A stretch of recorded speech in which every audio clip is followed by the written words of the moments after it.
நான் வந்து பெருமாளேன்னு ஒரு நாடகம் போடுவேன். அதோட சீக்வல் பெருமாளே 2 அப்படிங்கிற நாடகத்துல ஒரு டைலாக் வரும்.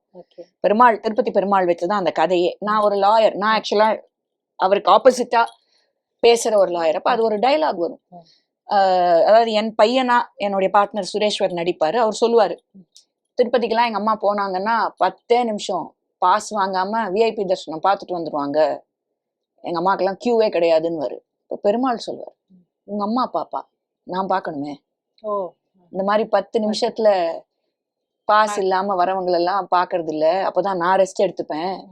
பாசத்தோட எந்த விதமான எதிர்பார்ப்பும் இல்லாம எவ்வளவு நேரம் ஆகும்னுங்கிறத பத்தி பொருட்படுத்தாம வரவங்களை பார்க்கும்போதுதான் அவங்களுக்கு நான் அருள் பண்ணி நான் பாக்குறது, மத்தவங்க எல்லாம் என்ன பார்த்துட்டு போக வேண்டியதுதான். அந்த டைலாக் என்ன ரொம்ப பாதிச்சிருச்சு.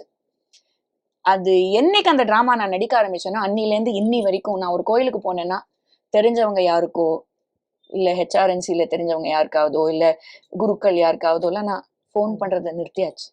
நான் பாட்டுக்கு போவேன், கியூல நிப்பேன். என்ன கோயிலுக்குள்ள வந்தாச்சுன்னா அந்த கோயில்ல இருந்து அந்த சாமி நம்மள எப்போ வெளியே அனுப்புறாரோ அந்த டைம் தான் உக்காந்துக்கிட்டு 20 மினிட்ஸ்ல முடிச்சிடலாமா, அது பண்ண முடியாது, போயிடுவேன்.